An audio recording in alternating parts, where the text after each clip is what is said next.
তাদের মেন সমস্যা মুসলমানরা কেন এখান থেকে পাবে বা ফিলিস্তিনদের সাপোর্ট করা যাবে না। আপনারা আসসালামু আলাইকুম, আশা করি আপনারা সবাই ভালো আছেন। আলহামদুলিল্লাহ আমি ভালো আছি। ইদানিং সোশ্যাল মিডিয়ায় কিছু দালাল চক্র আছে, তারা মজু নিয়ে পোস্ট করতেছে যে মজুর দাম অতিরিক্ত বাড়িয়ে দিচ্ছে। আর কিছু গ্রুপ বাংলাদেশের সাথে বাংলাদেশের সাধারণ মানুষের সঙ্গে তারা সুযোগের সদ্ব্যবহার করছে। কারণ তারা চাইছিল অনেক আগে থেকে যে বাংলাদেশে মজু যেন বিক্রি না হয়, ইসরায়েল প্রোডাক্ট কোকা-কোলা, পেপসি এগুলো বেচাকেনা হয়, কিন্তু তারা পারে নাই। কারণ একটাই, বাংলাদেশের সর্বোত্তরের মানুষ একসাথে ইসরায়েল প্রোডাক্ট বয় করে ডাক দিয়েছিলেন, এই জন্য তারা বলতে পারে নাই। তারা কিন্তু অবশ্যই গোপনে গোপনে চেষ্টা করছেন বলার যে কোকা-কোলাই খাবো বা কোকা-কোলাই বাংলাদেশ চলবে। তারা পারে নাই একটা কারণ, শুধুমাত্র বাংলাদেশে 80% মানুষ তারা ইসরায়েলি প্রোডাক্ট বয় করে ডাক দিয়েছিলেন, এই কারণে তারা বলে নাই। যেহেতু অধিকাংশ মানুষ ডাক দিয়েছে, যদি তারা কিছু বলে তাহলে দেখা যাচ্ছে মানে মার খাওয়ার ভয় ছিল, এই কারণে কিছু বলা নাই। তবে এখন তারা বলতেছে, তারা দেখবেন কিন্তু তার আগে তাদের ফেসবুক পেজ যাবে বা যে পেজ থেকে তারা এই পোস্টগুলো করতেছে, তারা আপনি তাদের একটু পেজ ঘুরে আসবেন, তারা দেখে আসবেন তারা কি করে বা তাদের দালাল বলার কারণ কি। তারা আগেও বলতে চাইছিল যে ইসরায়েলের পণ্য বাংলাদেশে চলবে বা চালাবে, তখন পারে নাই।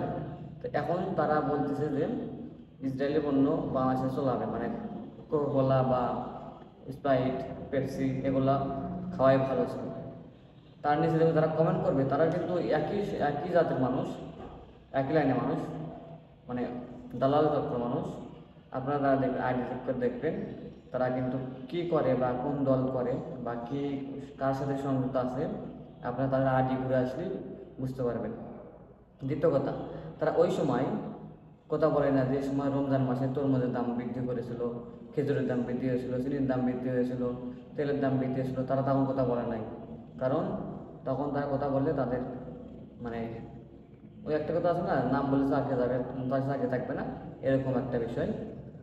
আর তারা এখন এই কথা বলছে যে কোকা-কোলার দাম 100 টাকা ছিল, তখন বলে নাই এখন মজু কেন 100 নেবে।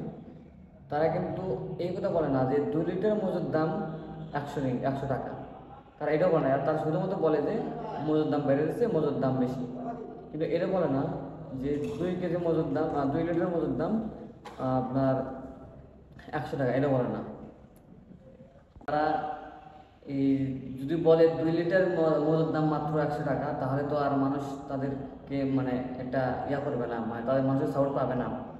তারা বলছে দাম বেড়ে দিচ্ছে। আর পেপসি, কোকা-কোলা ওগুলো অনেক আগের থেকে 100-150 টাকা আগের থেকে ছিল, তখন বেশি ছিল না। এখন মজুদ থেকে যে প্রতি বোতলে 1 টাকা ফিলিস্তিনে মুসলমান ভাইরা পাচ্ছে, এটাই তাদের সমস্যা। তাদের মেন সমস্যা মুসলমানরা কেন এখান থেকে পাবে বা ফিলিস্তিনদের সাপোর্ট করা যাবে না। আপনারা ভালো দেখবেন যারা এই পোস্টগুলো করতেছে, তার নিচে যারা কমেন্টগুলো করতেছে, অধিকাংশ তাদের সাপোর্টে যারা কমেন্ট করতেছে, তাদের আইডিগুলো ঘুরে আসবেন, দেখবেন তারা মানে কোন সংস্থার লোক, কী করে, কাদের দালাল, অবশ্যই বুঝতে পারবেন। আর আমি বলবো তাদের এই মিথ্যা পোস্টে আপনারা কেউ সে আগের ভুলটা করবেন না যে আবার ঘুরে পেপসি খাবেন বা কোকা-কোলা খাবেন, এই কাজটা করবেন না। আপনার মজু যদি আপনি খাইতে চান খেতে পারেন, না খান তাহলে আপনার ব্যাপার। তবে মজুর দাম কিন্তু বাড়ে নাই। তারা অনেক জায়গায় মানে অনেক কিছু গোপন করে রেখেছে। তো আশা করি আপনারা বুঝতে পারছেন। আর ভিডিওটা ভালো লাগলে অবশ্যই শেয়ার করবেন। আশা করি আপনারা সবাই বুঝতে পারছেন। আর কমেন্ট বক্সে আপনার মতামত জানাবেন যে মজু আসলে কি দাম বাড়াচ্ছে না এটা একটা ভুয়া। আশা করি আপনারা সবাই কমেন্ট বক্সে লিখবেন। আর ভিডিওটা ভালো লাগলে অবশ্যই শেয়ার করবেন। আসসালামু আলাইকুম, আল্লাহ হাফেজ।